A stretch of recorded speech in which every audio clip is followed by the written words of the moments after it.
I'm glad to have you here. Follow my story until the end and comment the city you're watching from. I was sitting in that dialysis chair when the nurse told me my treatment could be stopped. $1,600. That's what it would take to keep me alive. I called my son Gregory. He'd just closed a $6 million real estate deal. His response, "All that money's tied up, Mom." Then the line went dead. An hour later, my phone rang again. My daughter Sarah, a waitress scraping by with 2 kids, handed me everything she had, 3 months of tips in a wrinkled envelope. She had no idea what that choice was about to reveal. What my son didn't know was that I'd just received a $28,000 settlement, and I was going to use every penny of it to teach him what family really means. But let me start from the beginning.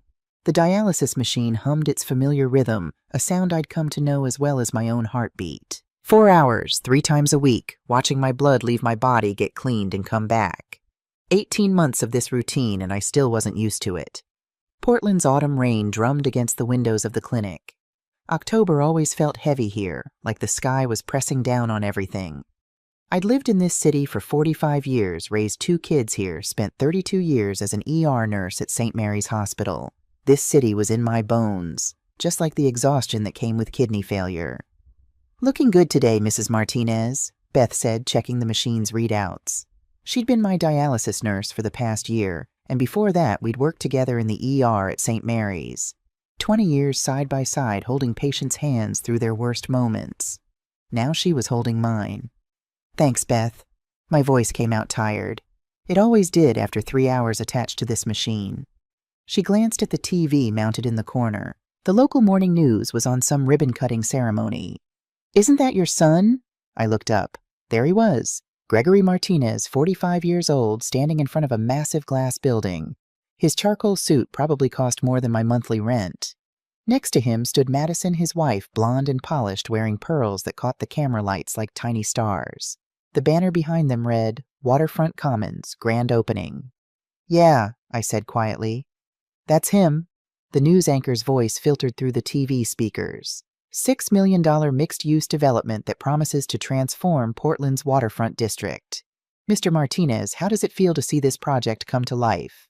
Gregory's smile was bright, confident. "It's incredible. This is what happens when you invest in community, when you believe in Portland's future." I turned away from the screen. Beth noticed but didn't say anything. She just adjusted my IV line and checked the fistula in my left arm, the access point they'd surgically created 18 months ago. The skin around it was thick now, discolored from all the needles. "You must be proud," Beth finally said. I didn't answer. What could I say that I hadn't talked to my son in 6 months, that when I'd called him last month to tell him about my kidney failure, he'd been too busy to talk? That the man on TV smiling for cameras and shaking hands with the mayor barely remembered he had a mother dying 3 times a week in a dialysis chair. The machine beeped softly. 45 minutes left in today's session. My mind drifted back to January 1987. Gregory was 3 years old. Our old apartment on Hawthorne Street had a faulty heater. I didn't know it then. Carbon monoxide had been leaking all night.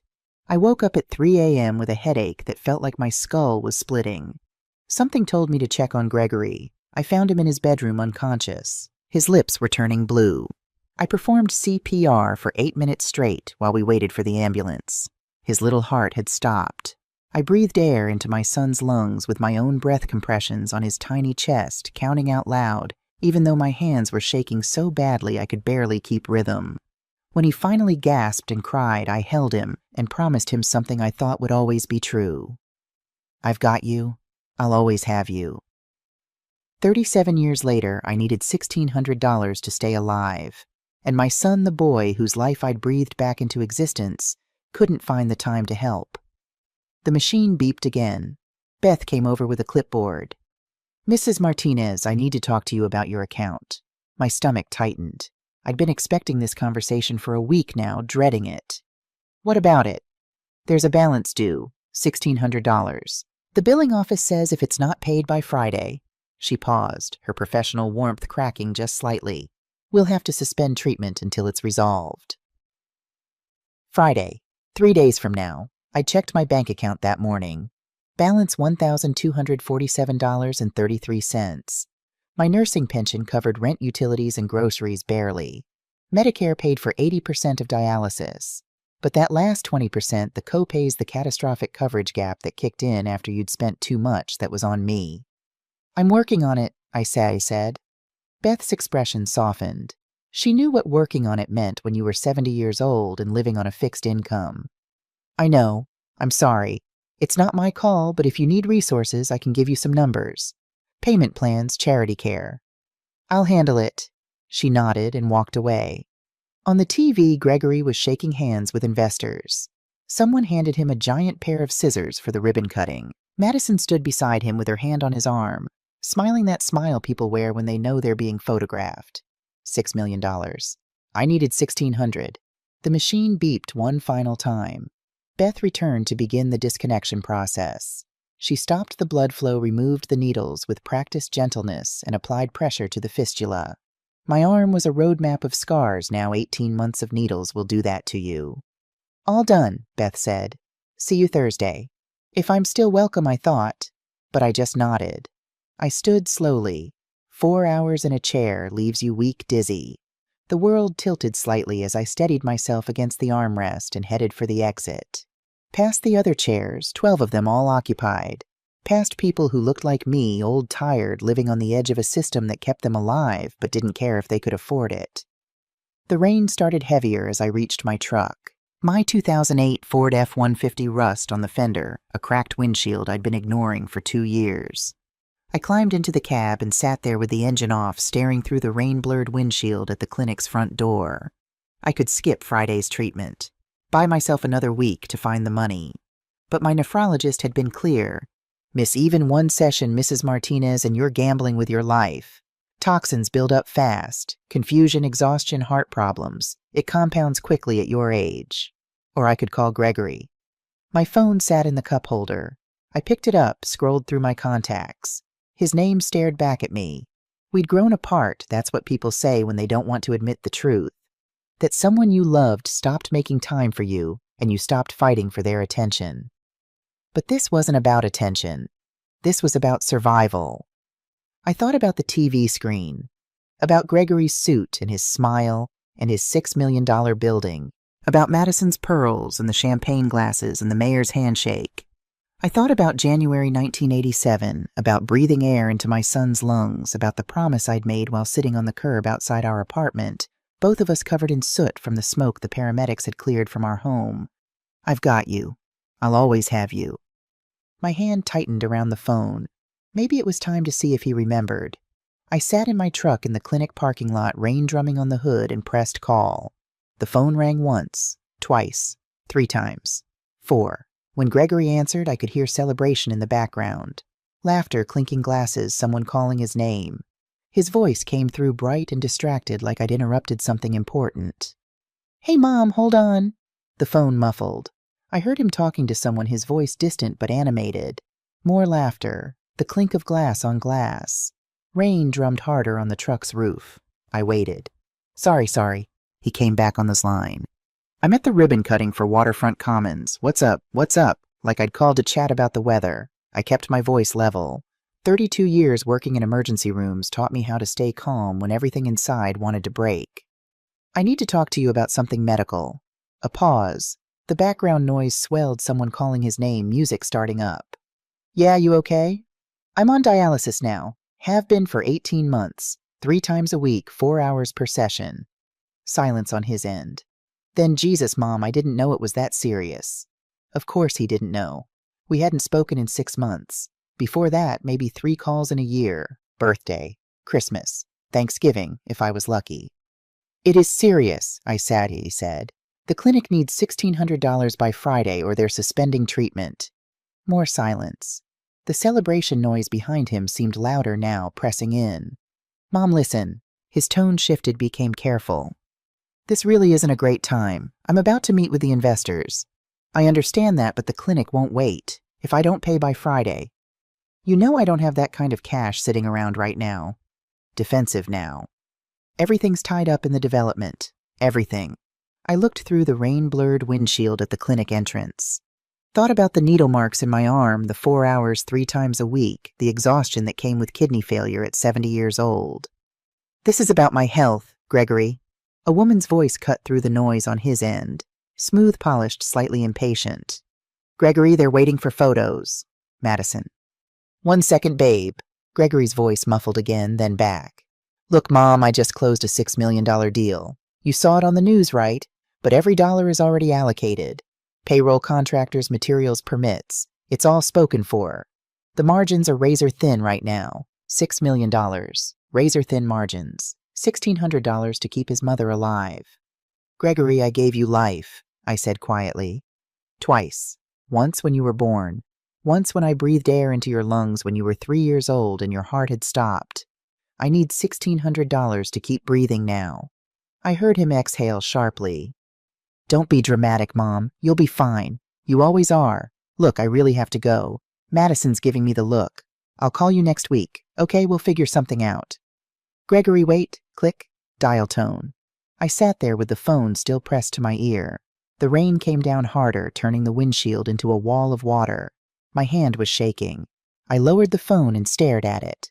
"Next week." He'd said next week. Like I had time. Like I could just wait while he finished his photos and his champagne and his celebration of a building that cost $6 million. A tap on the window made me turn. Beth stood outside her scrubs already damp from the rain lunch bag in one hand. She made a rolling motion with her fingers. I lowered the window.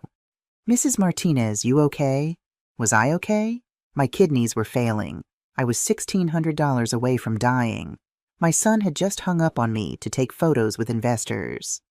"I'm fine," I said. "Just finished a call." She studied my face the way nurses do, seeing past whatever mask you're trying to wear. "You need anything?" "No, thank you, Beth."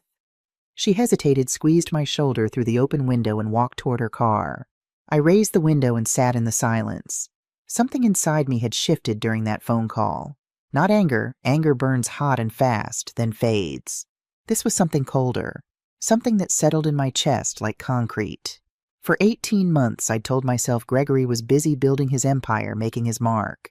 I'd told myself he'd come around when he understood how serious things were. But he did understand. I just told him. And he'd chosen champagne and photo opportunities over keeping his mother alive. I started the truck. The engine coughed, settled into its familiar rumble. I thought about 1987, about finding Gregory unconscious, his lips blue, his little body so still, about breathing air into his lungs, compressions on his chest counting out loud through my panic, about the way he'd gasped and cried when he finally came back, the most beautiful sound I'd ever heard. "I've got you. I'll always have you." 37 years later, I needed $1,600 to stay alive. And my son, who smiled for cameras and wore $1,000 suits, who closed $6 million deals and drank champagne with investors, couldn't spare it. Or wouldn't. I wasn't sure which was worse. The rain hammered the windshield. I put the truck in gear and pulled out slowly, both hands gripping the wheel. My left arm ached where the fistula was. My mouth tasted like metal and exhaustion. But my mind was clear. Strangely, terribly clear. I wasn't angry. I wasn't even hurt anymore. I was decided. Gregory had made his choice. Now I'd make mine. The house was quiet when I got home. Small 2-bedroom built in the 50s. I'd bought it 30 years ago when property in this part of Portland was still affordable for a nurse's salary. The neighborhood had changed since then, coffee shops where hardware stores used to be condos where warehouses once stood. But my street stayed the same. Working-class people who fixed their own cars and knew their neighbors' names. I hung my jacket on the hook by the door and stood in the kitchen, dripping rainwater onto the linoleum. On the kitchen table sat a framed photograph. Gregory at 3 years old, January 1987. His face was smeared with soot tears, cutting tracks through the ash. He was crying in my arms. Behind us, smoke poured from the second-floor windows of our old apartment building. I remembered that moment with perfect clarity. The smell of burning insulation, the heat radiating through the walls. The way Gregory had looked at me when I found him under his bed, terrified, barely breathing, but alive. I'd wrapped him in a blanket and carried him down 2 flights of stairs while the building groaned around us. On the street, I'd held him and said the words that mothers say when they mean them. "I've got you. I'll always have you." He'd believed me. I'd believed it too. Now, 37 years later, I stared at that photograph and wondered when he'd forgotten. when the woman who'd breathed life into his lungs had become just another inconvenience during a ribbon-cutting ceremony. $1,600. That's what his mother's life was worth. Less than the cost of Madison's pearls. Less than the champagne bill for his investors. I set the photo down and sat at the table, suddenly exhausted. Not from dialysis, though that was part of it, but from the weight of understanding something you'd hoped wasn't true. My son didn't care. Or maybe he did care in the abstract way people care about strangers in news stories. But not enough to inconvenience himself. Not enough to show up. The phone rang. "Mom," Sarah's voice was soft, worried. "I heard you called Gregory. Are you okay?" I exhaled. "I'm handling it." "Mom, don't lie to me." A pause. "What did he say?" I looked at the photograph again. At Gregory crying in my arms after I'd saved his life. "He said he'd call me back next week." Sarah was quiet for a long moment. When she spoke, her voice was tight with anger. "Next week. He's busy. Big project. Investors. He's an asshole." I didn't correct her. She was right. "I have some money saved," Sarah said. "It's not much, but—" "No, you have 2 kids. You're working double shifts at that diner. I'm not taking your money. You saved Gregory from carbon monoxide poisoning when he was 3. Let me help you now." The words hit harder than I expected. Let me help you now. Like love was just about showing up when someone needed you. Which I suppose it was. "I'll figure it out," I said. "I promise. Mom, I love you." "I love you too, sweetheart. But I need to go." I hung up before she could argue. A knock at the door. Bobby Hayes stood on my porch, rain soaking through his flannel shirt. Bobby was 50 years old, still working as an ICU nurse at St. Mary's. We'd worked together for 15 years before I retired. Built like he could carry 2 patients at once if he needed to. "Bobby, what are you doing here? Murphy told me you're in a tight spot." He held up a hand before I could respond. "Don't. Just listen. The nursing staff took up a collection. We want to help." "Bobby, I can't ask for charity." "You didn't ask. We offered. There's a difference." He pulled an envelope from his jacket pocket already damp from the rain. "This isn't charity, Jess. It's family. You trained half the nurses at St. Mary's. You taught us that patients aren't case numbers. They're someone's mother, father, child. We're not going to let you go without dialysis because of some billing gap." He held out the envelope. I didn't take it. Couldn't. Pride's a strange thing. It keeps you standing when everything else wants you to fall, but it also keeps you from accepting help when you need it most. "You should take it," Bobby said quietly. "Please." I took the envelope. Bobby nodded once. "We're here, Jess. Whatever you need. You call, we show up. That's what we do."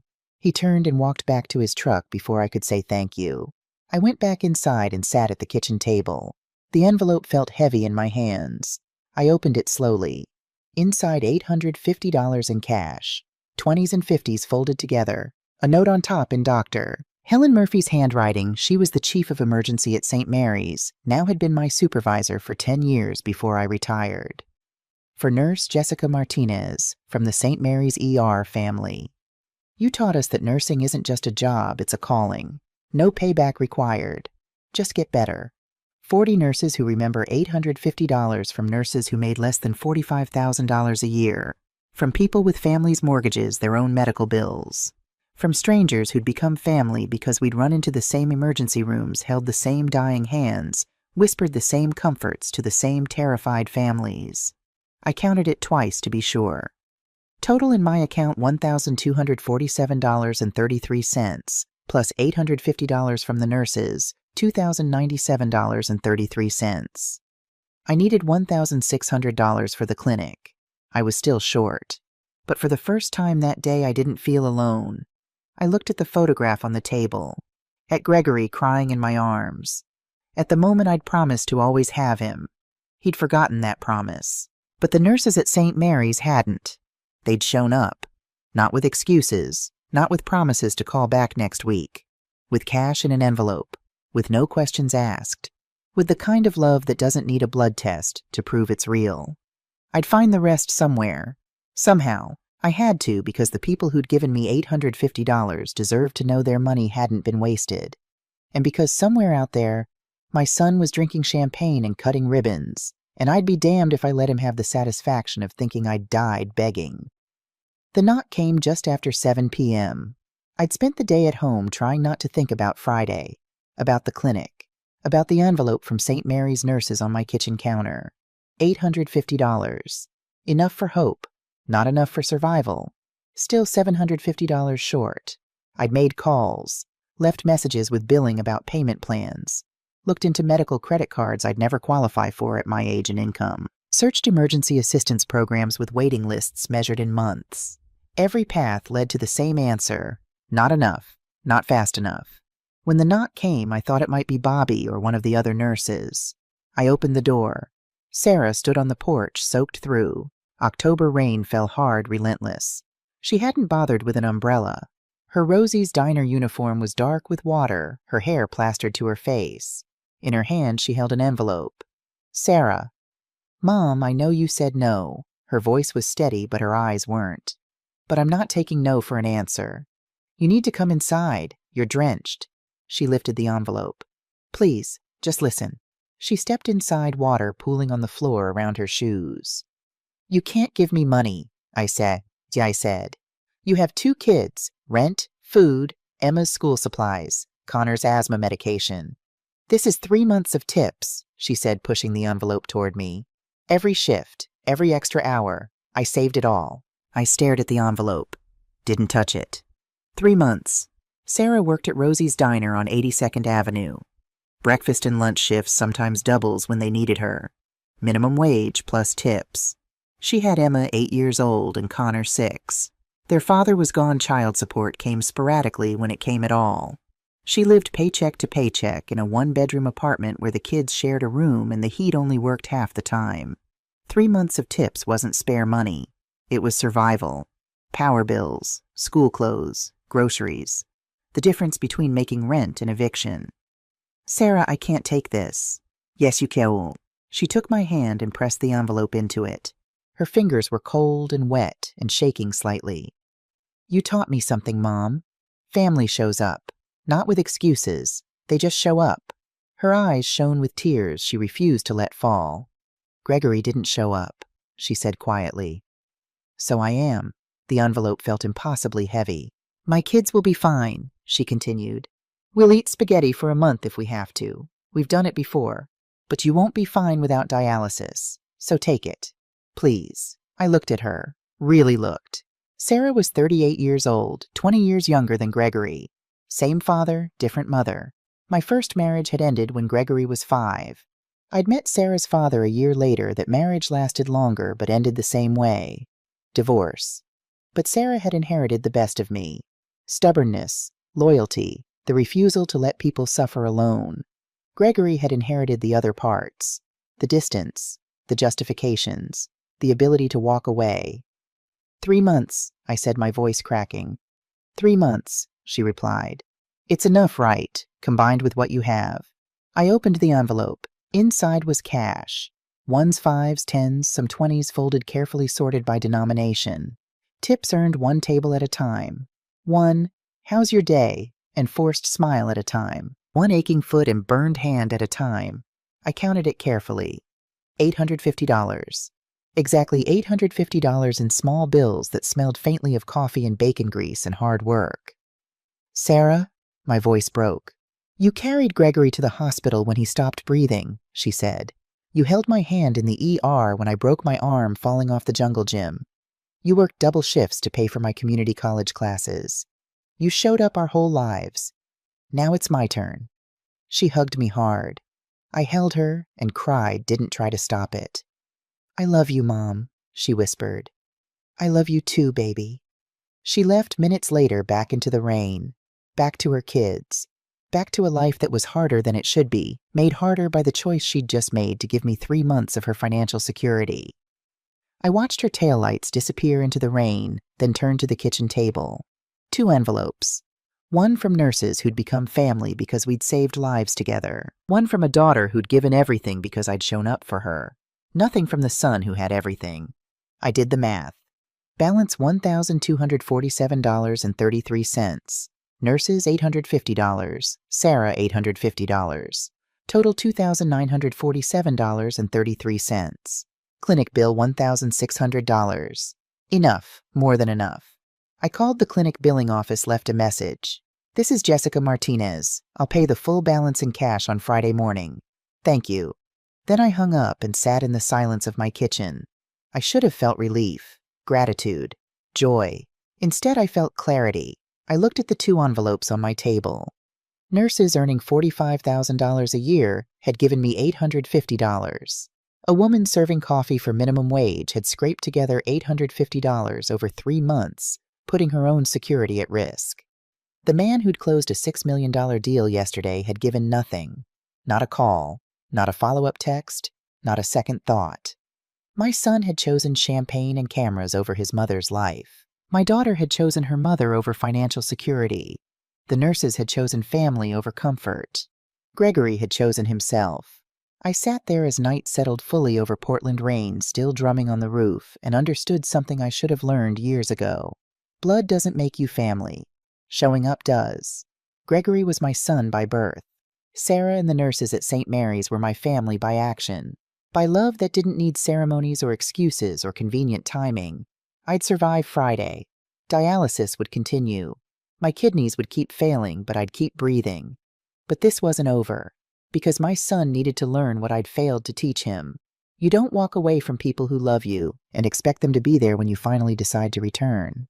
I gathered the 2 envelopes and put them in my desk drawer. Evidence not of what I needed, but of who showed up and who didn't. On the top of my desk sat another piece of mail I'd grabbed from the mailbox earlier, but hadn't opened yet. Official letterhead. Return address, City of Portland Workers' Compensation Division. My hand trembled slightly as I picked it up. I'd almost forgotten about the needle stick incident. 1998. 28 years ago. I was working a trauma case, multiple vehicle accident. One victim was HIV positive. In the chaos, a contaminated needle had pierced through my glove, punctured my palm. I'd filed a workers' comp claim for the 6 months of prophylaxis drugs that made me violently ill, for the PTSD that followed, for the fear that lasted 2 years until the final test came back negative. The city had denied my claim, said it didn't meet the threshold for compensation. I'd appealed. Denied again. Eventually, I'd gone back to work, fueled by determination and necessity, and worked another 9 years until retirement. 26 years later, I opened the envelope. Inside was a letter on official stationery and a check. I read the letter firsthand, shaking. After a comprehensive review of workers' compensation claims from 1995 to 2000, the City of Portland has determined that your claim was improperly denied. Medical records show your injuries met the threshold for permanent partial disability benefits. Please find enclosed a settlement check for back benefits owed. We apologize for the delay and any hardship caused. The check was clipped to the page. Pay to the order of Jessica Martinez $28,000. $28,000? I sat down hard at the kitchen table, the check in my hand, and stared at the number until it blurred. Yesterday I'd been $750 short of survival.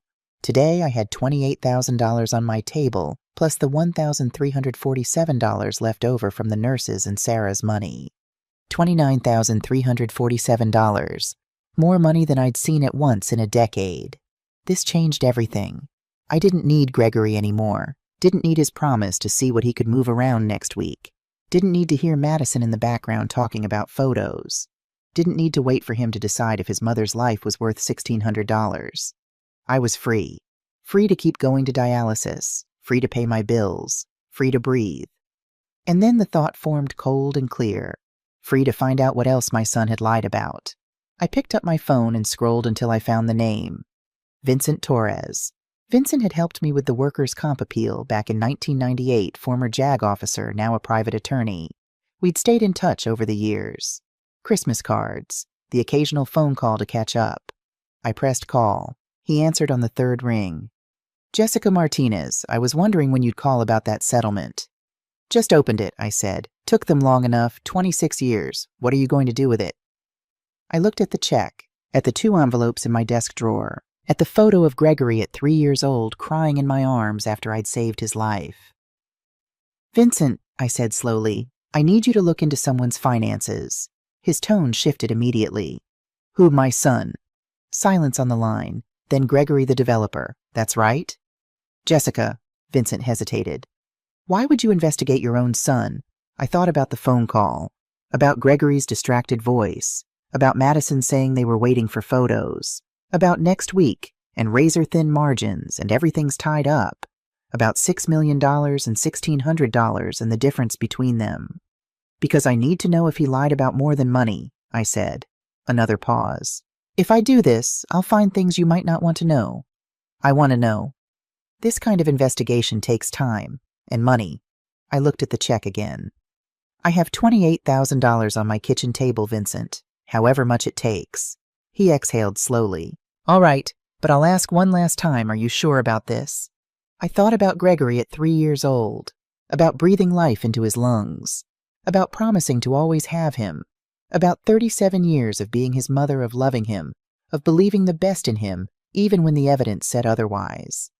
And I thought about Sarah soaking wet on my porch, handing me 3 months of tips, about Bobby Hayes bringing $850 from nurses who barely made enough to support their own families, about who showed up and who didn't. I'm sure, I said. Give me 2 weeks, Vincent replied. I'll find everything. Bank records, business filings, properties, liens, lawsuits. If it's there, I'll find it. Thank you, Vincent. Jessica, he said quietly, whatever I uncover, it may hurt. It already does, I said. Now I just want to know why. I hung up and sat at the table, the check in one hand, my phone in the other. The 2 envelopes in my drawer, evidence of love. The photo of Gregory, evidence of who he used to be. 2 weeks. Then I'd know exactly what kind of man my son had become. And depending on what Vincent found, Gregory Martinez was going to learn that the woman he'd hung up on, the mother he'd dismissed, the nurse he'd abandoned to die in a dialysis chair, that woman was about to become the biggest problem of his life. Because I'd spent 32 years in emergency rooms. I knew how to handle a crisis. I knew how to make hard decisions. I knew how to save lives. And I was about to teach my son that sometimes the person you underestimate the most is the one who has the power to change everything. The rain fell harder outside. I sat in my kitchen surrounded by evidence of 2 kinds of family, the one that shows up and the one that doesn't. And I made myself a promise. By the time I was done, Gregory would understand the difference. Friday morning arrived cold and gray, the kind of Portland autumn day where the sky and the buildings blur into one colorless mass, and you can't tell where one ends and the other begins. I arrived at the dialysis clinic at 8:30, half an hour before my scheduled appointment. The receptionist, Susan, looked up when I walked in. She recognized me immediately. I'd been coming here 3 times a week for 18 months. She knew my name. My schedule, probably even knew about my overdue balance. Mrs. Martinez, she said, her professional smile already tinged with relief. You're early today. I pulled the envelope from my purse. Inside were 16 $100 bills, crisp and new. I'd gone to the bank yesterday afternoon, deposited Sarah's tips in the nurse's collection, and withdrawn exactly what I needed. I'd kept the bills separate, though, wanted to remember where each dollar came from. $850 from nurses who'd worked beside me in emergency rooms, who'd learned how to save lives by watching me save lives. $850 from a daughter who served coffee and eggs to strangers who smiled through exhaustion because tips paid for her children's shoes and school supplies. Nothing from a son who closed $6 million deals. Susan counted the bills twice. Her fingers moved quickly, practiced. When she finished, she looked up at me with genuine warmth. Thank you, Mrs. Martinez. Your account is current. You're all set for next week. Next month, you're good. All set, like I just paid a utility bill. Like this wasn't the price of staying alive. Like $1,600 was nothing. For Gregory, it probably was nothing. For Sarah, it was 3 months of her life. For 40 nurses at St. Mary's, it was choosing between helping a colleague and padding their own savings accounts. Susan printed a receipt. I folded it carefully and slid it into my wallet right next to the photo of Sarah with Emma and Connor at the zoo last summer. Sarah was smiling in that picture, her arms around both kids, looking happy despite everything. Despite the absent father and the 1-bedroom apartment and the double shifts that left her too exhausted to do anything but collapse into bed. Have a good treatment today, Susan said. I nodded and walked back to the treatment area where Beth was already preparing my station. The next 4 hours passed the way they always did. Needle in, blood out, machine humming. Blood back in, needle out. The rhythm of survival 3 times a week for the rest of my life, unless a kidney became available, and at 70 years old I wasn't high on any transplant list. But I was alive. I'd paid the bill. I'd keep breathing. And in my purse was a check for $28,000 that Gregory didn't know about. The next 2 weeks moved like water, slow but inevitable, each day bringing me closer to whatever Vincent Torres was going to tell me about my son. I went to dialysis on Monday, Wednesday, and Friday. Beth asked how I was doing, and I said fine, because what else do you say? Sarah called twice checking on me. I told her I'd paid the bill, told her everything was okay now. She cried a little on the phone, relief mixing with exhaustion. I was so scared, Mom, she admitted. I kept thinking, what if it wasn't enough? What if something happened and I couldn't? Shh, I'd soothed. It was enough. You saved me, baby. You and the nurses, you saved me. Gregory didn't call, not once. Not to check if I'd found a way to pay the bill, not to see if I was still alive, not even to follow up on his promise to figure something out next week. Radio silence. And every day of that silence, every day he didn't call, the cold clarity in my chest grew harder, sharper, more certain. I found myself driving past the billboard on Interstate 84. Couldn't help it was on the way to the grocery store, to the pharmacy, to anywhere I needed to go. The billboard was enormous, maybe 20 feet tall, professionally lit even during the day. Gregory's face smiled down at Portland's commuters, confident and successful. Behind him, an artist's rendering of waterfront commons. Below, in bold letters, Building Portland's Future. Phoenix Holdings, Gregory Martinez, CEO. I'd pull over sometimes just to look at it, to stare at my son's face hovering above the traffic like some kind of corporate guardian angel. And I'd think, built on whose sacrifice? Whose future are you building, Gregory? Because it sure isn't mine. The photograph at home, Gregory at 3 crying in my arms after I'd saved his life, started to feel like evidence of a different person. Someone who'd existed once, but didn't anymore. Or maybe he'd always been this person, and I'd just been too close to see it. On November 5th, a Wednesday, my phone rang at 9 in the morning. Vincent Torres. I have what you need, he said without preamble. Can you come to my office? I'll be there in 20 minutes. I was there in 15. Vincent's office was in the Pearl District, in one of those converted warehouses that used to store lumber and now stored lawyers and tech startups. Third-floor exposed brick-tall windows that let in the weak November light. Polished concrete floors that echoed when you walked. A single folder sat on his desk, thick enough to be a phone book. Vincent stood when I entered. He was 60 years old, gray hair cut military short, wearing a suit that had seen better days but was clean and pressed. Former JAG officer. He'd prosecuted and defended cases all over the world before settling in Portland to handle workers' comp and personal injury cases for people who couldn't afford the fancy downtown firms. Sit down, Jessica, he said. I did. He slid the folder across the desk. Your son's empire, he said carefully, is fiction, and some of it carries your signature. My stomach dropped. What? Yeah, open it. I opened the folder. Inside were bank statements, property records, loan documents, contracts, emails, page after page of numbers, and legal language printed on white paper, some sections highlighted in yellow, others marked with red pen. Phoenix Holdings, LLC, Vincent began. That's Gregory's main company. On paper it looks impressive. $12 million in assets, multiple properties, active development projects, very successful. On paper, I repeated. On paper. He pulled out a spreadsheet, pointed to a number. In reality, he's leveraged at 85%. For every dollar he owns, he owes 85 cents. That's dangerous territory. Most developers try to stay below 50% leverage. How dangerous? Bankruptcy dangerous. One lawsuit, one creditor who decides to push one property deal that falls through and everything collapses. He tapped another document. Total debt $8.5 million. He's 90 days delinquent on his primary commercial loan. I stared at the numbers, trying to make sense of them. $8.5 million in debt. Gregory, who'd told me he couldn't spare $1,600 because everything was tied up. There's more, Vincent said quietly. He pulled forward another document. The house on Hawthorne, the one you sold him 10 years ago for $280,000. I remembered. It had been my home, the place where I'd raised both my children. But after I retired, it was too big, too expensive to maintain on a nursing pension. Gregory had offered to buy it, and I'd sold it to him for below market value because he was my son, because I wanted to help him get started in real estate. He's refinanced it 3 times. Vincent continued. Pulled equity out each time. It's currently mortgaged for $420,000 more than it's worth. He's underwater on it. He's underwater on almost everything. My hands were shaking now. I set them flat on the desk to still them. He's been shuffling money between accounts to keep up appearances, Vincent explained.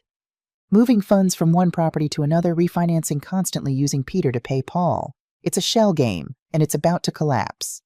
I thought about the ribbon cutting, the champagne, the mayor, the cameras, all of it theater, a performance for investors and banks and anyone else who might put money into Gregory's sinking ship. Show me the signature, I said. Vincent pulled out another sheet. A loan application from 2019, Pacific Northwest Credit Union, amount $50,000.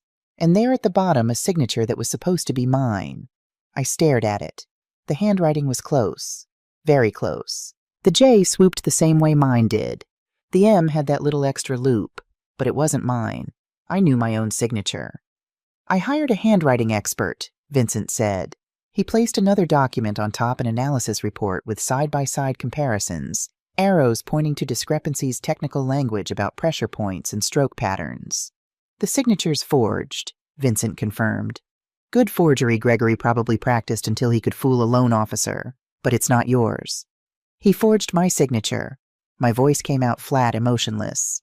Shock does that sometimes. Makes you calm when you should be screaming. He used your name to borrow $50,000 and defaulted 18 months later. It's been on your credit report for 3 years. That's why. That's why I'd been denied for the car loan last year. Why credit card offers had stopped coming. Why the bank had looked at me strangely when I'd tried to open a new savings account. I'd blamed my age, my income, my medical bills. It was Gregory. My son had stolen my name, my reputation, everything I'd built in 32 years of saving lives and paying my bills on time and living honestly. There's more, Vincent said, and his voice had gone even quieter. And this part is worse.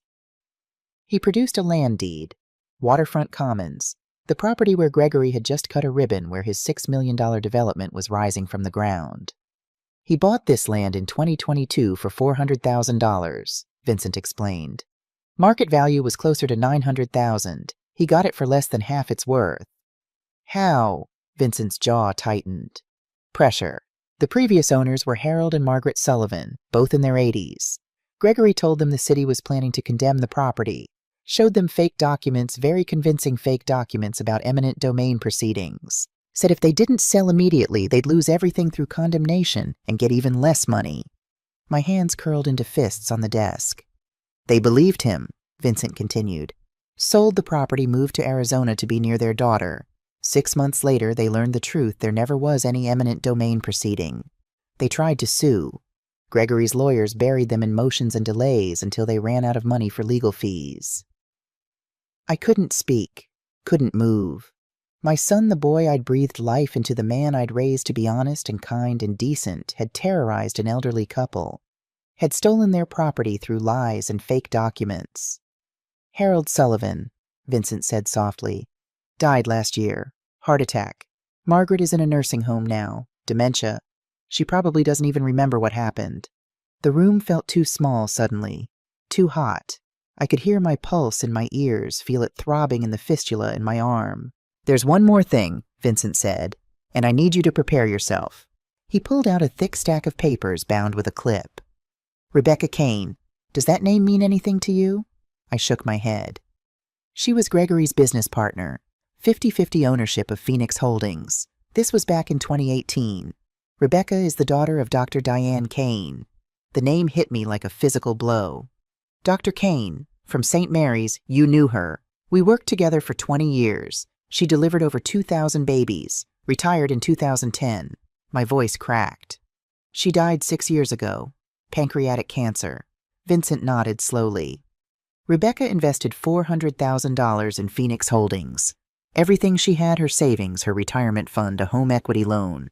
Gregory wrote a partnership agreement that looked solid. Equal investment, equal ownership, equal control. He pulled out an email dated October 2018. Rebecca, take all the time you need with your mom. Family comes first. We'll keep things running. When you're ready to come back, we'll be here. Gregory, Dr. Kane was diagnosed in September 2018, Vincent explained. Rebecca took leave to care for her. Gregory sent that email 3 days after the diagnosis.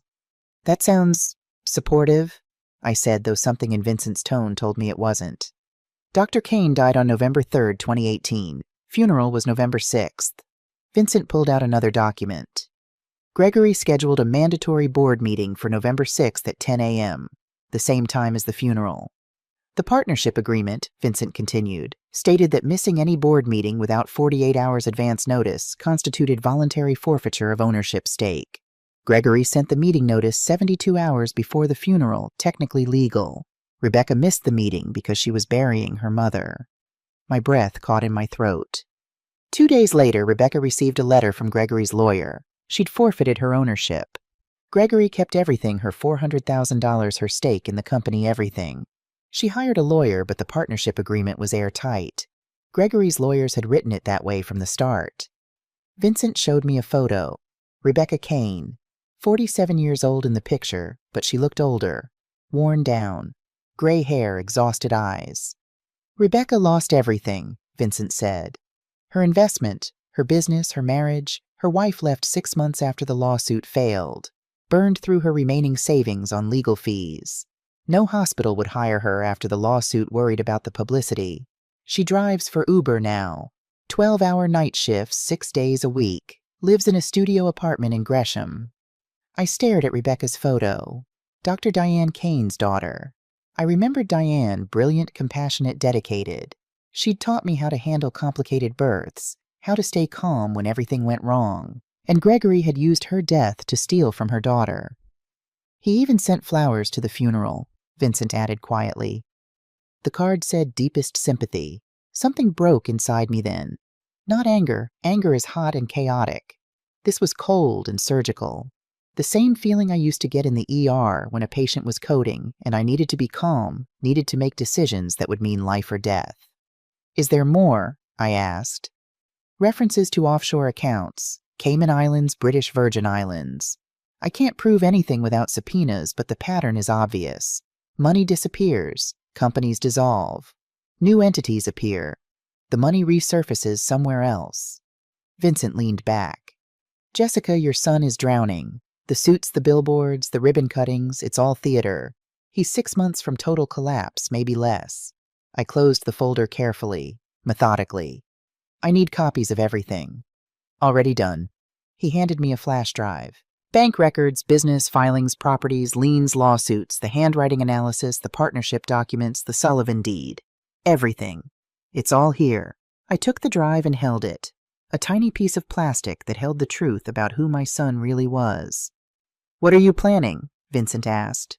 I thought about $1,600. About Gregory saying everything's tied up while sitting on a fraudulent empire built on stolen money and forged signatures and an elderly couple's terror. I thought about Dr. Kane's funeral, about Rebecca crying over her mother's grave, while Gregory triggered a contract clause that would destroy her life. Vincent, I said carefully, find everyone my son has hurt. Names, stories, addresses if you can get them. Every victim, every lie. I want to know all of it. That'll take time. I have time. I stood up. And I have $28,000. What are you planning? He asked again. I looked at the folder on his desk, at the flash drive in my hand, at the photograph of Rebecca Kane, daughter of a woman I'd respected, now driving Uber because my son had stolen her future. I'm going to show him, I said slowly, what real sacrifice looks like. The coffee shop was called Riverside Grounds, tucked into a corner building on Southeast Division. Small and local, the kind of place where they remembered your order if you came more than twice. Vincent had suggested it neutral territory, he said. Somewhere Rebecca would feel comfortable talking. I arrived 15 minutes early on a gray Thursday morning, ordered a black coffee I didn't really want, took a corner table where I could see the door. Rebecca Kane walked in at exactly 10 o'clock. She looked older than her photo, 47 years old, but the exhaustion had carved lines into her face that made her look 60. Worn jacket, faded jeans. Hair more gray than brown, now pulled back in a ponytail. She moved like someone who'd spent too many hours behind a steering wheel. Shoulders tight posture, shaped by long nights and disappointment. She spotted me and walked over. Her handshake was firm but guarded. Mrs. Martinez, she said. Jessica, please. She sat down, declined my offer of coffee, folded her hands on the table, and waited. She had her mother's eyes, Dr. Kane's eyes, sharp and intelligent even through the exhaustion. Vincent said you wanted to talk, she said carefully. About Gregory. That's right. Why, now it's been 6 years. I studied her, the fatigue, the restrained anger, the grief that never fully heals when you lose a parent and your future in the same month. Because I just found out who my son really is, I said, and I want to know everyone he's hurt. Something shifted in Rebecca's expression. Recognition, maybe, or hope. Where do you want me to start? The beginning. She talked for 90 minutes, ordered coffee halfway through, then a second cup. Her voice stayed steady, controlled, but I could hear the pain underneath. 2018. Rebecca had been a successful surgeon. 15 years of practice saved $400,000, everything she had, plus a home equity loan on her condo. Gregory had approached her at a real estate networking event, pitched her on Phoenix Holdings, showed her business plans, projections, existing properties. Everything looked solid. He had this energy, Rebecca said, confidence, like he knew exactly where he was going and how to get there. I believed him. They'd signed a partnership agreement, 50-50, equal investment, equal ownership, equal control. The first 6 months went well. 2 properties, purchased renovations, started tenants moving in. Rebecca handled construction oversight while Gregory handled financing and acquisitions. Then Dr. Kane got sick. Pancreatic cancer, Rebecca said, her voice dropping. September 2018, 6 weeks from diagnosis to death. That's all we got. I remembered when I'd heard. I'd been retired 2 years by then, but Bobby Hayes had called me with the news. Dr. Diane Kane, one of the best obstetricians St. Mary's had ever had, was gone at 64. The funeral had been enormous, hundreds of people whose lives she'd touched. I took leave, Rebecca continued, told Gregory everything. My mom was dying. I needed to be with her. He said. She pulled out her phone, scrolled through old emails, showed me the screen. Rebecca, take all the time you need with your mom. Family comes first. We'll keep things running. When you're ready to come back, we'll be here. Gregory, family comes first, I repeated quietly. That's what he wrote. Rebecca's jaw tightened. My mom died November 3rd. The funeral was November 6th, 10 a.m. I was standing at the podium giving her eulogy when Gregory's board meeting started. She showed me another email. Meeting notification sent 72 hours before the funeral. November 3rd, the day Dr. Kane died. Subject line, mandatory board meeting, November 6th, 10 a.m. The partnership agreement had a clause, Rebecca explained. Any partner who misses a board meeting without 48 hours' notice forfeits their ownership stake. Gregory's lawyers wrote that clause. I didn't think much of it when I signed. It seemed like standard language to ensure both partners stayed engaged. But it wasn't standard, I said. It was a trap. Gregory waited until my mom died, then scheduled the meeting for her funeral. The notice was sent exactly 72 hours in advance legal, but leaving no time to respond. I was at the hospital with my dying mother when the email came through. I didn't even see it until 2 days later. She pulled out a photograph. Dr. Kane's funeral program. On the back, handwritten notes, Rebecca's eulogy for her mother. Words about dedication and compassion and lives saved. I missed the meeting, Rebecca said. I was burying my mother, and 2 days later Gregory's lawyer sent me a letter. I'd voluntarily forfeited my ownership. Everything I'd invested $400,000 was gone. The partnership was dissolved. Phoenix Holdings belonged solely to Gregory Martinez. You tried to sue, ICA said. For a year, spent another $60,000 on lawyers, but the contract was airtight. Every judge who looked at it said the same thing: it was legal. Cruel but legal. Gregory had followed every rule, met every technical requirement. The fact that he'd deliberately scheduled the meeting during my mother's funeral didn't matter legally. I'd missed a mandatory meeting without proper notice. End of story. She took a long sip of coffee, and I saw her hand shake slightly. My wife left me 6 months later, Rebecca continued. Said she couldn't stay married to someone who'd lost everything. Lost our condo in the divorce. Spent the rest of my savings on legal fees and living expenses while I looked for work. But no hospital would hire me, too much publicity around the lawsuit. They were worried about liability, about drama, about whatever story Gregory's lawyers had spun. "So you drive for Uber," I said softly. 12-hour night shifts 6 days a week. I live in a studio in Gresham. Rent's cheap there. I make enough to eat and pay bills. That's it. She looked at me directly. "Your son destroyed my life. My mother, my marriage, my career, everything. And he did it while sending flowers to her funeral with a card that said deepest sympathy." The words hung between us. "Why are you here now?" Rebecca asked. "What changed?" I told her everything. About the dialysis. About calling Gregory and being told all his money was tied up. About Sarah and the nurses showing up with cash while my son showed up with excuses. About the $28,000 settlement and hiring Vincent to investigate. About discovering that Gregory had forged my signature stolen from an elderly couple, built his empire on other people's suffering. Rebecca listened without interrupting. When I finished, she said quietly, "Your son almost let you die." "Yes. While sitting on a fraudulent empire built with my money, and the Sullivans' land, and your forged signature." "Yes." She leaned back in her chair. "What are you going to do?" "I need evidence," I said.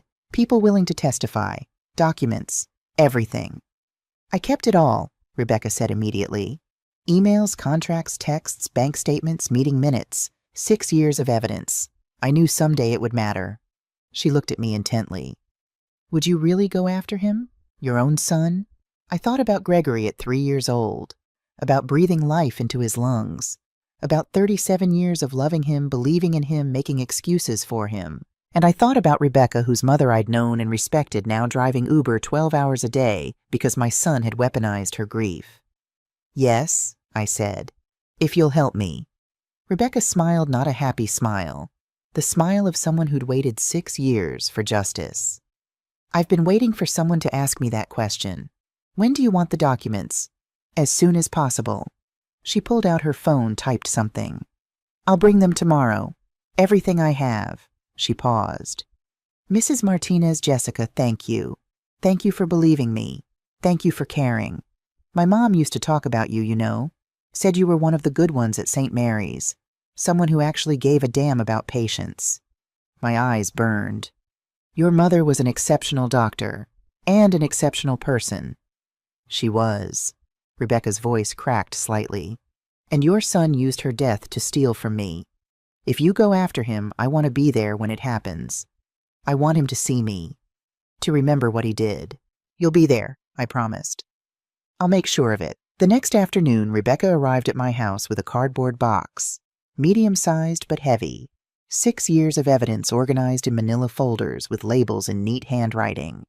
Emails, partnership formation contracts, signed originals, bank statements, capital contributions, board meeting notices, legal correspondence, personal notes, timeline. "This is everything," Rebecca said, setting the box on my kitchen table. "Everything I used in the lawsuit. Everything Gregory's lawyers claimed was irrelevant. It's all here." I opened the first folder. Emails between Gregory and Rebecca from early 2018. Discussions about properties, renovation budgets, tenant screening. Normal business communication between partners. Gregory's tone was friendly, collaborative, enthusiastic. Then the emails from September 2018 after Dr. Kane's diagnosis. Gregory's messages were supportive, understanding. "Take all the time you need. We're here for you. Family first." And then November 3rd, the day Dr. Kane died. Timestamp 4:47 p.m. Rebecca would have been at the hospital, would have just watched her mother take her last breath. Subject line, mandatory board meeting, November 6th, 10 a.m. The email was professional. Agenda items included quarterly financial review, property acquisition proposals, contractor approvals. Nothing unusual except the timing. 72 hours before a funeral he knew Rebecca would attend. "He knew," I said quietly. Of course he knew. He'd been getting updates about my mom's condition. He knew she'd died that morning. And he sent that email the same afternoon. Rebecca pointed to another folder. "The partnership agreement is in there. Read clause 8.3. That's the forfeiture language. I found it. Legal jargon about maintaining active partnership status, about mandatory participation in governance decisions. And buried in paragraph 3, Any partner who fails to attend a duly noticed board meeting without providing written notice at least 48 hours in advance shall be deemed to have voluntarily forfeited their ownership interest, effective immediately. His lawyers wrote this specifically to be triggered, Rebecca said. The 72-hour notice period just barely legal, the forfeiture being immediate and automatic. No grace period, no appeal process, no consideration of circumstances. It was designed to be a weapon. I closed the folder carefully, looked at the box full of evidence. 6 years of Rebecca's pain and anger and determination preserved in paper and ink. "Thank you for keeping all this," I said. "I knew someday someone would care," Rebecca replied. "I just didn't think it would be his mother." After she left, I sat at my kitchen table with the box in front of me. Next to it, the 2 envelopes: Nurse's money and Sarah's tips. Evidence of 2 kinds of family, 2 kinds of love. And now Rebecca's box. Evidence of what Gregory really was. I called Vincent. "I have everything," I said. "Rebecca's documents, your investigation, the whole story. What's next?" Next, Vincent paused. "Jessica, what exactly are you planning?" I looked at the box, at the envelopes, at the flash drive Vincent had given me, at the photograph of Gregory at 3 years old before he'd become whoever he was now. "I'm going to buy his debt," I said. Silence on the line. Then, "Excuse me, Gregory owes $8.5 million. Someone holds that debt. I want to find out who, and I want to buy it from them." "Jessica, I don't need to pay full price," I interrupted. "Bad debt sells for pennies on the dollar. You said Gregory's about to collapse. His creditors know it. They'll sell cheap just to get something back." More silence. Then Vincent laughed, not a happy sound. A lawyer's laugh that meant he'd just realized his client was serious. "You want to become your son's creditor," he said slowly. "Own his debt. Control his future. I want him to understand what it feels like," I said, "when someone you should be able to trust holds your life in their hands and decides you're not worth saving. This will take time and more money. I have $28,000 and I have time. Find me his creditors, Vincent. Find me whoever is willing to sell. And let's make Gregory Martinez learn what accountability looks like." I hung up and sat in the quiet of my kitchen. Outside, rain began to fall again. November in Portland. Gray and cold and relentless. Perfect weather for what I was about to do.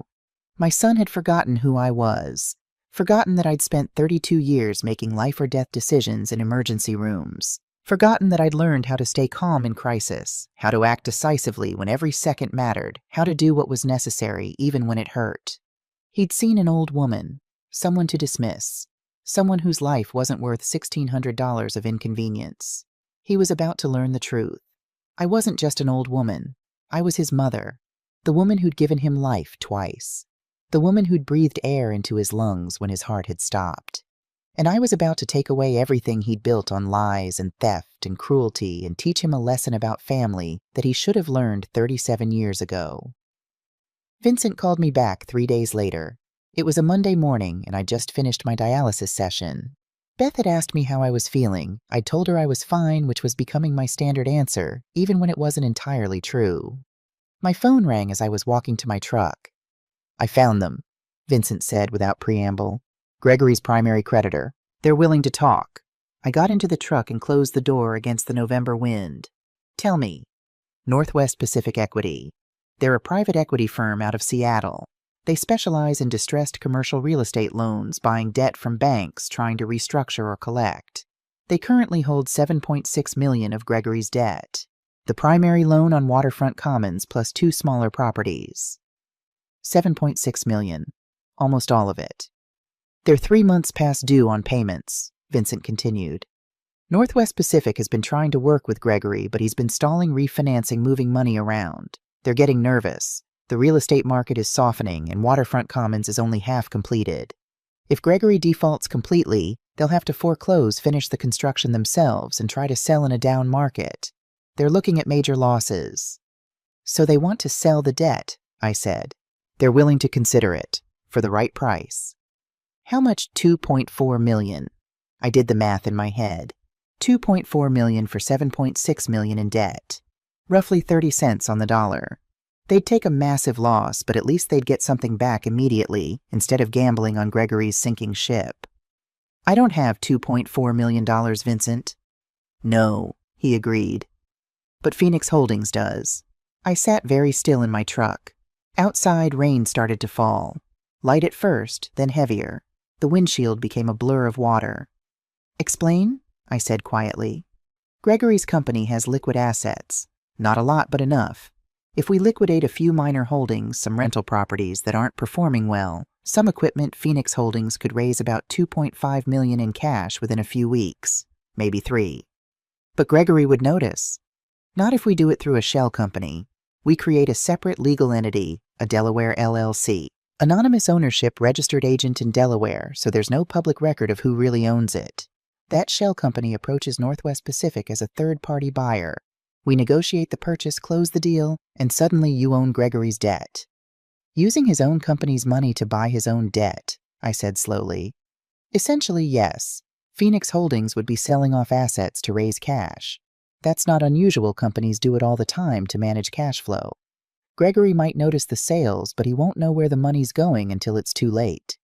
By the time the transaction clears and Northwest Pacific notifies him that his debt has been sold to a new creditor, you'll already own him. I watched the rain fall on my windshield. Thought about Gregory in his $1,000 suit smiling for cameras. Thought about him hanging up on me while his mother was dying. Thought about Rebecca driving Uber 12 hours a day. Thought about Harold and Margaret Sullivan terrorized into selling their land for half its value. How long would this take, I asked, if we move fast 6 to 8 weeks? Maybe less if Northwest Pacific is motivated. And it's legal. Completely. Distressed debt gets bought and sold all the time. The shell company structure is standard for privacy. As long as we're not committing fraud and we're not, this is just business. I thought about it. Turned it over in my mind, looking for flaws, for risks, for reasons not to do this. But all I could see was Gregory's face on TV, his confident smile, his $6 million building rising on land stolen from an elderly couple. All I could hear was his voice on the phone. Everything's tied up, Mom. I'll call you next week. Do it, I said Jessica. Are you absolutely certain? Once we start this, there's no going back. And when Gregory finds out, I interrupted. He's going to learn that the woman he abandoned, the mother, he hung up on the nurse he left to die in a dialysis chair, that woman just became the person who controls his entire future. Vincent was quiet for a moment. Then all right, I'll start the paperwork today. Delaware LLC formation approach. Northwest Pacific begin the negotiation. But Jessica, be ready. When this comes to light, your relationship with your son will never be the same. It's already not the same, I said quietly. It hasn't been the same since he chose champagne over my life. I hung up and sat in my truck watching the rain. Somewhere across the city, Gregory was probably in his glass office overlooking the river, making deals, charming investors, building his empire of lies one brick at a time. He had no idea that his mother, 70 years old, living on a nurse's pension attached to a dialysis machine 3 times a week, was about to bring the entire thing crashing down. The next 6 weeks passed in a strange kind of slow-motion urgency.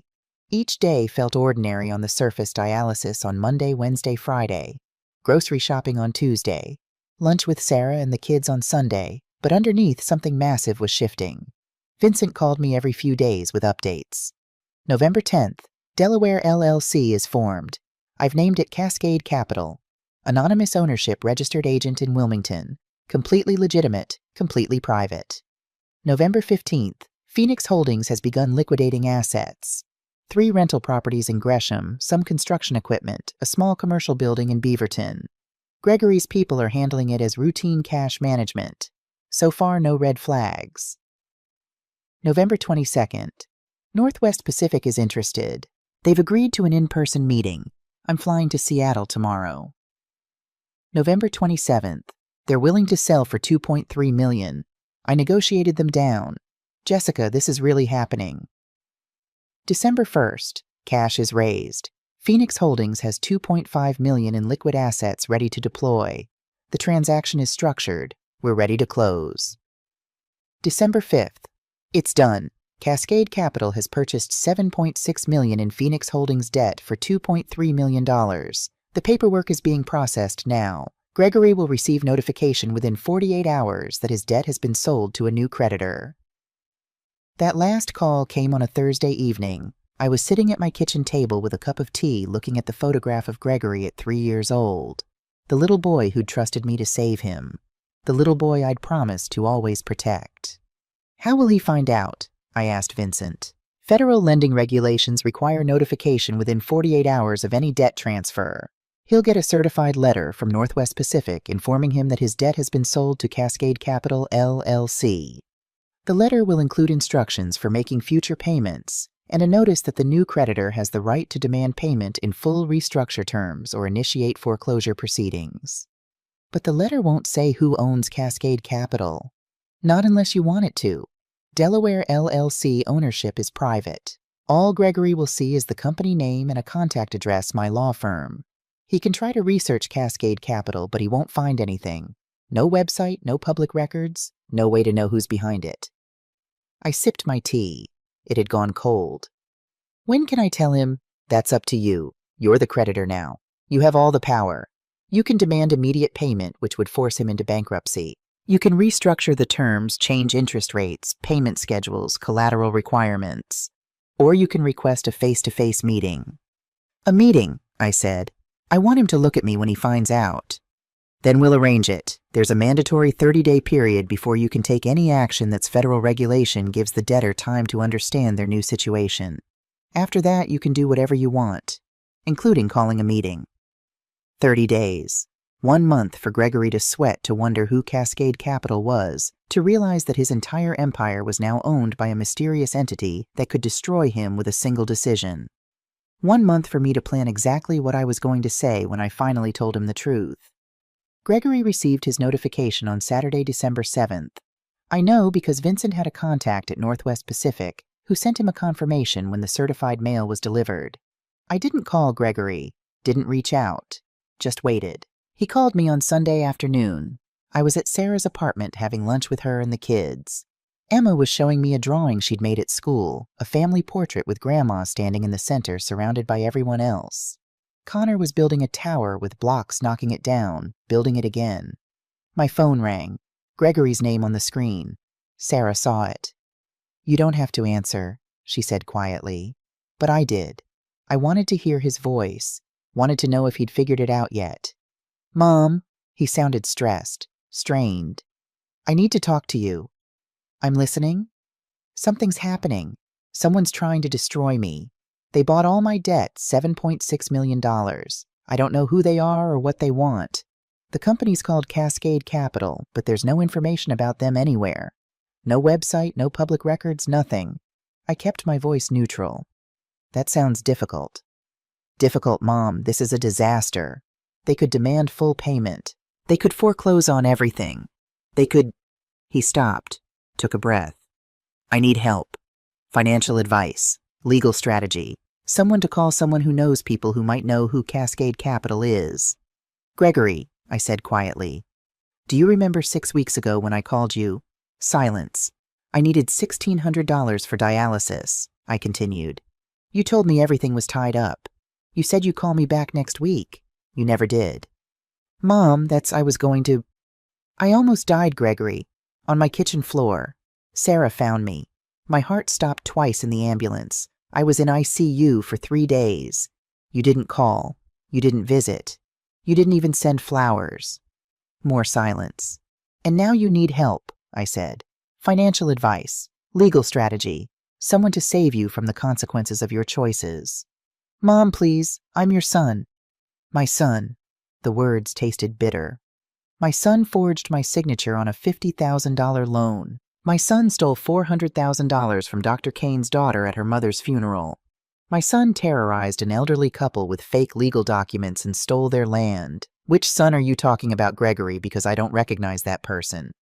I heard his breathing change. Faster. Panicked. How do you know about... He stopped. Understanding was dawning. You've been investigating me. I've been learning who you really are. Mom. Goodbye, Gregory. I hung up. Emma looked up from her drawing. Grandma, are you okay? I smiled at her, though my hands were shaking. I'm fine, sweetheart. Let me see your picture. Sarah was watching me with concern. I gave her a small nod later and turned my attention back to Emma's drawing. But inside, something had settled. A decision made. A line crossed. Gregory called back 17 times over the next hour. I didn't answer. He left 3 voicemails. I didn't listen to them. At 6 p.m., a text came through. Please. I'll do anything. I'm sorry for everything. Please call me back. I deleted it. December moved forward like a train, slow but unstoppable. Each day brought me closer to the confrontation I'd been planning. Vincent called on December 10th. Gregory's hired a lawyer. They're trying to identify Cascade Capital's ownership. Subpoenaing records, filing motions in Delaware. It won't work. The LLC structure is solid, but he's trying. Let him try, I said. He's also trying to refinance, reaching out to other lenders looking for someone to buy out the debt. But word is getting around that he's in trouble. No one wants to touch him. Good. On December 15th, I received a certified letter at my house from Gregory's lawyer. Formal legal language requesting information about my knowledge of Cascade Capital LLC, asking if I had any business relationship with the entity, suggesting that if I did, it might constitute a conflict of interest or undue influence. I showed it to Vincent. He laughed, actually laughed. They're desperate, he said, throwing spaghetti at the wall to see what sticks. This letter is meaningless. You're not required to respond, and even if you did, you haven't done anything wrong. You bought debt at market rate through a legitimate business entity. That's not illegal, and it's not a conflict of interest. Should I respond? Not yet. Let him sweat. That same week, Sarah told me that Madison had filed for divorce. The paperwork was public record. Sarah had looked it up online. She's asking for the house, the car's half of everything, Sarah said. Gregory's going to lose it all. I thought about Madison, her pearls, her designer clothes, her hand on Gregory's arm at the ribbon cutting, smiling for cameras. She'd married success and status. Now that both were crumbling, she was getting out. Good, I said. He deserves to know what it feels like when someone who's supposed to love you walks away. On December 20th, I got a phone call from an unknown number. I almost didn't answer, but something made me pick up. Mrs. Martinez, a woman's voice, young, uncertain. Yes. My name is Amanda Fletcher. I'm a reporter with the Portland Tribune. I'm working on a story about Phoenix Holdings and Gregory Martinez. I was wondering if I could ask you a few questions about your son. My heart started beating faster. What kind of story? We've received information about some questionable business practices. A former business partner who lost a significant investment under suspicious circumstances. An elderly couple who were allegedly defrauded out of property. We're trying to verify the information before we publish. Rebecca. Rebecca had talked to the press. I have no comment, I said carefully. Thank you for calling. I hung up and immediately called Vincent. The press knows, I said. Portland Tribune. They're investigating Gregory's business practices. Rebecca, Vincent asked. Must be. Or maybe the Sullivan's daughter in Arizona. Someone talked. This could work in your favor, Vincent said thoughtfully. Public pressure, media scrutiny. It'll make it harder for Gregory to hide what he's done. It'll also make him more desperate. Yes, Vincent agreed. Which is why I think it's time. Time to arrange the meeting. Let's do this before the article publishes, before everything becomes public. Give Gregory one last chance to face what he's done privately with family before the world finds out. Where you choose. I thought about it. Thought about places that meant something. Places that would make Gregory understand the weight of this moment. St. Mary's Hospital, I said finally. The conference room in the ER wing. That's where I worked for 32 years. That's where I saved lives. That's where I learned what it means to show up when people need you. St. Mary's, Vincent repeated. I can arrange it. When? December 30th, 7 p.m. Tell him it's a mandatory meeting between Cascade Capital and Phoenix Holdings to discuss debt restructuring. Tell him he's required to attend or forfeit any right to negotiate terms. And you want others there, witnesses. Everyone, I said. I want everyone who matters. Rebecca Kane, the nurses from St. Mary's, Sarah, everyone Gregory hurt, everyone who showed up when I needed them. I want him to walk into that room and see exactly what family really looks like. The invitations went out on December 22nd. Not formal invitations, I wasn't hosting a party, just phone calls, personal conversations, asking people to be there for me one more time. Dr. Helen Murphy, Chief of Emergency St. Mary's. Jessica, of course I'll be there. Whatever you need. Do you want me to open the conference room? Yes, please. 7 p.m. on the 30th. Consider it done. Bobby Hayes, ICU, nurse. Jess, what's this about? You'll see. Just trust me. Can you spread the word to the ER staff? Anyone who contributed to that collection, anyone who remembers me, anyone who wants to come tell them they're welcome. You're up to something. I'm making things right. Then count me in, Rebecca Kane. She answered on the first ring. Is it happening? December 30th, 7 p.m., St. Mary's Hospital ER conference room. I'll be there. A pause. Should I bring anything? Bring your mother's funeral program. Bring the partnership agreement. Bring everything Gregory did to you. I want him to see it all. Her voice cracked slightly. Thank you, Jessica. Thank you for making him face this. Sarah, Mom, what are you planning? Justice, I said. Can you be there, you and the kids? The kids. I want them to see their grandmother stand up for what's right. I want them to understand that family means showing up even when it's hard, especially when it's hard. Sarah was quiet for a moment. We'll be there. Father Thomas O'Malley, hospital chaplain. Mrs. Martinez, it would be my honor. I remember you from your years here. You were always kind to the families in the chapel. Always took time to pray with them, even when you were exhausted from your shift. Thank you, Father. I may need your prayers again. You have them. Always. By December 28th, 52 people had confirmed they would attend. Nurses, doctors, former colleagues, people I'd worked with, people I'd trained, people who remembered what it meant to serve. And on December 29th, Vincent sent the official notification to Gregory's lawyer. Mandatory meeting, Cascade Capital LLC and Phoenix Holdings, date, December 30th. 7:00 p.m., location, St. Mary's Hospital, ER conference room. Subject debt, restructuring and terms of payment. Attendance mandatory. Failure to attend will constitute default and immediate foreclosure proceedings will commence. Gregory would receive it tomorrow morning. He'd have less than 12 hours to prepare, to wonder, to panic. And tomorrow night he'd walk into that conference room and discover that the mysterious Cascade Capital, the entity that held his future in its hands, was his 70-year-old mother, the woman he'd abandoned, the woman who'd saved his life twice, the woman he'd left to die. December 30th arrived gray and cold. Portland in winter, the kind of day where the sun never quite manages to break through the clouds and everything feels heavy with anticipation. I woke up early, 5 a.m., made coffee, sat at my kitchen table and looked at the photograph of Gregory at 3 years old, crying in my arms after I'd saved his life. I'd been thinking about this moment for weeks now, planning it, rehearsing what I would say. But now that it was here, I felt strangely calm. Not angry, not nervous, just clear. I knew what I was going to do. At 9 a.m., Sarah called. Mom, are you okay? I'm fine, sweetheart. Do you want me to come over to help you get ready? No, I need to do this alone, but I'll see you tonight, 7:00. Mom, whatever happens tonight, I'm proud of you. You know that, right? My eyes burned with tears. I know, baby. At noon, Vincent called. Gregory's lawyer just called me. Gregory's asking for more information about the meeting. He wants to know who will be in attendance, what specific terms will be discussed, whether legal counsel is permitted. What did you tell them? I told them attendance is mandatory, no preliminary information will be provided, and Gregory may bring counsel if he wishes, but the meeting will proceed regardless. He has no leverage here, Jessica. He either shows up or he defaults and loses everything immediately. He'll show up, I said with certainty. He's desperate. He'll show up. At 3 p.m., I went to dialysis, my regular Thursday session. Beth hooked me up to the machine and I sat there for 4 hours watching my blood cycle through while I thought about what I was going to say. Beth noticed I was quieter than usual.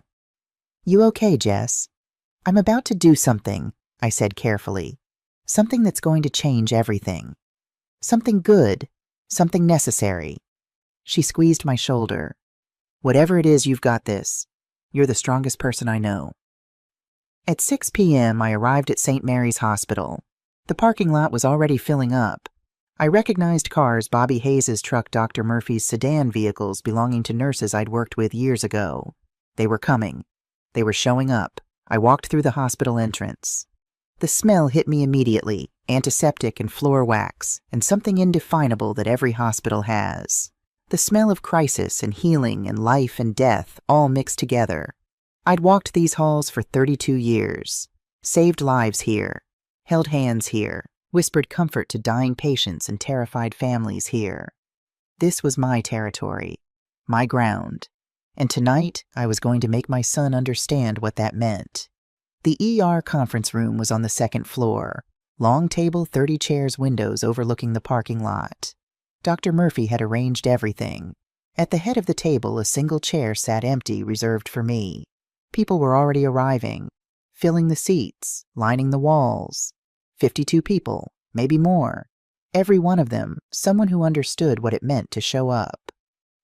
Bobby Hayes caught my eye and nodded. Rebecca Kane sat near the front, a box of documents on the chair beside her. Sarah stood in the back with Emma and Connor, both kids quiet and serious in their Sunday clothes. At 6:55 p.m., Vincent arrived. He walked straight to me. "He's in the parking lot," Vincent said quietly. "I just got a text from our contact. Gregory's here. He's alone, no Madison, no lawyer, no one. He's sitting in his car. He looks terrified." "Good," I said. "Let him be terrified. Let him feel what I felt 6 weeks ago when I needed $1,600 to stay alive." At exactly 7:00 p.m., the door opened. Gregory Martinez walked in. He was wearing a suit, but it was wrinkled like he'd slept in it. His hair wasn't perfect. His eyes were red-tired. He looked like a man who hadn't slept in days.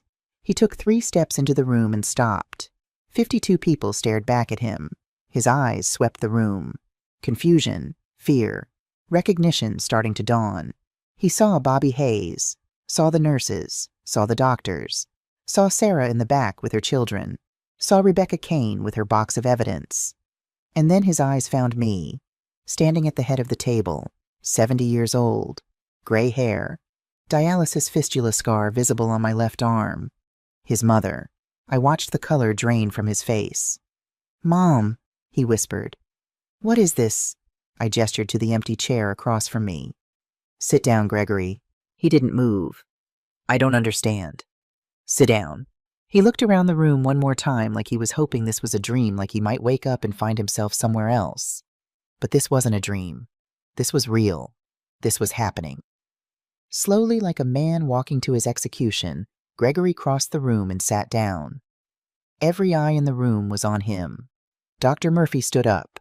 "We're gathered here tonight because one of our own was betrayed." The room went completely silent. 6 weeks ago, Dr. Murphy continued, her voice steady and clear. Nurse Jessica Martinez needed $1,600 for dialysis treatment. Without it, she would die. She called her son for help. Gregory's hands gripped the edge of the table. Her son, Dr. Murphy gestured to Gregory, had just closed a $6 million real estate deal. He told his mother all his money was tied up. He said he'd call her back next week. Then he hung up. He never called back. Murmurs rippled through the room. Angry murmurs. Jessica's daughter, Sarah, Dr. Murphy nodded toward the back of the room, gave her 3 months of tips, $850 earned serving coffee to strangers. The nursing staff at this hospital gave $850 money we could barely spare from our own families. We showed up. We saved Jessica's life. Dr. Murphy looked directly at Gregory. But her son gave nothing. Gregory opened his mouth to speak. Dr. Murphy held up her hand. "You'll get your turn," she said. "Right now you're going to listen." She sat down. Vincent stood up next. He pulled out a folder, the same folder he'd shown me weeks ago. "My name is Vincent Torres. I'm an attorney representing Cascade Capital, LLC. Gregory's eyes widened, finally understanding starting to show. "Cascade Capital," Vincent continued, "is the entity that purchased $7.6 million of Phoenix Holdings debt. The entity that now owns your company, Mr. Martinez. The entity that controls your future." Vincent looked at me. "Cascade Capital is owned by one person, your mother." The room exploded with sound. Gasps, exclamations. Gregory's face went white as paper. "No," he whispered. "That's not, you don't have a $28,000, I said quietly, and the room fell silent again. "Workers' compensation settlement. For a needle stick injury I suffered in 1998. The city finally paid me what they owed. I used that money to hire Vincent to investigate you, to find out who you really were. And what we found," I nodded to Vincent. He pulled out documents, started laying them on the table. "Forged signature on a $50,000 loan in your mother's name. Fraud. Another document. Land purchased from Harold and Margaret Sullivan using fake eminent domain documents. Elder abuse and property theft. Another. Partnership with Rebecca Kane terminated by scheduling a mandatory board meeting during her mother's funeral. Legal but unconscionable theft of $400,000. Gregory was shaking his head. You don't understand the pressure the business... Rebecca, I said. Rebecca Kane stood up. She walked to the table and set down her box of documents. 6 years ago, she said, her voice steady despite the emotion beneath it. Your son stole my entire life. My mother, Dr. Diane Kane, who worked in this hospital for 35 years, died of pancreatic cancer. Your son sent me an email the day she died. It said family comes first. She pulled out the email, held it up. Then he scheduled a mandatory board meeting for the morning of her funeral. I missed the meeting because I was burying my mother. Your son used a contract clause to steal my $400,000 investment. He took everything. She looked at Gregory. My mother delivered you, Gregory. When you were born, she was the first person to hold you, and you used her death to steal from her daughter. An elderly doctor in the back stood up. Dr. Kane was one of the finest physicians I ever worked with. What you did to her daughter is an insult to her memory and an insult to every person in this hospital. Other voices joined in. Nurses who'd known Dr. Kane, doctors who'd worked beside her. The room filled with anger, with righteous fury at what Gregory had done. Gregory sat there, tears streaming down his face, unable to speak. I stood up. The room fell silent again. I gave you life twice, Gregory, I said quietly. Once when you were born. Once when I performed CPR for 8 minutes and breathed air into your lungs when your heart had stopped. I promised you that day that I would always have you. That I would always protect you. I paused, letting the words sink in. 6 weeks ago, you let me know that promise only went one direction. You chose champagne and ribbon cuttings over keeping your mother alive. You chose your reputation over my life. You chose yourself over family. Mom, his voice broke. I could take everything from you tonight, I continued. I own your debt. I could demand full payment right now. You don't have $7.6 million. You'd be forced into bankruptcy. You'd lose Phoenix Holdings, lose every property, lose everything you've built. Hope flickered in his eyes. The word could had registered. But that's not why we're here, I said. I'm going to give you a choice. 2 options, and you have 24 hours to decide. The room was so quiet I could hear the heating system cycling. Option 1, I said. I forgive the debt, all of it. You keep Phoenix Holdings, but there are conditions. I held up one finger. First, you sign over 50% ownership to Rebecca Kane, full partnership, equal control, no forfeiture clauses, no tricks. You rebuild what you stole from her, and you do it honestly. Second finger. Second, you establish the Dr. Diane Kane Memorial Fund, $100,000 per year funded from Phoenix Holdings' operating budget. The fund will provide grants to healthcare workers facing medical emergencies. It will be permanent, built into your company's charter so it can never be removed. Third finger. Third, you surrender the Martinez name. You never use it in business again. Not on buildings, not on billboards, not on business cards. Phoenix Holdings can keep its name, but you don't get to trade on a family name you dishonored. I lowered my hand. Option 2, I demand full payment. You default. I foreclose on everything. Rebecca and the St. Mary's Nurses Fund split the proceeds from selling your assets. You walk away with nothing. Gregory stared at me. That's not a choice. It's more of a choice than you gave me, I said. You have 24 hours. Tomorrow night, same time, same place, you'll give me your answer. And if I refuse, if I fight you in court, Vincent stood up again. You'll lose. The debt transfer is legal. Your fraud is documented. If you take this to court, all of this, he gestured to the evidence on the table, becomes public record. The Portland Tribune is already investigating you. How do you think it'll look when they find out about the forged signatures, the Sullivan fraud, what you did to Rebecca? Gregory put his head in his hands. You did this to yourself, I said quietly. Every choice you made, every person you hurt, every lie you told. This is the consequence of those choices. And now you get to decide, do you want to spend the rest of your life trying to fix what you broke? Or do you want to lose everything and start over with nothing but the knowledge that you destroyed people who trusted you? I walked around the table and stood in front of him. I love you, Gregory. You're my son. But love isn't enough. You need to become someone worth loving again. Someone who understands what family really means. Someone who shows up. I turned to leave, then stopped. 24 hours, I said. And Gregory, next time you think about hanging up on someone who needs you, remember this moment. Remember what it feels like when someone holds your entire future in their hands and asks you to become better than you are. I walked out of the room. Behind me, I heard Sarah's footsteps, then Rebecca's, then the sounds of 52 people standing and following me out, leaving Gregory alone at the table with the evidence of everything he'd done spread out in front of him. Outside in the hospital hallway, Bobby Hayes caught up to me. "Jess," he said, "that was the most incredible thing I've ever seen." Dr. Murphy hugged me. "You gave him mercy he didn't deserve. That's what makes you better than him." Rebecca was crying. Sarah was crying. Even Father O'Malley had tears in his eyes. "What happens now?" Sarah asked. "Now we wait," I said. "We wait and see if my son chooses redemption or destruction."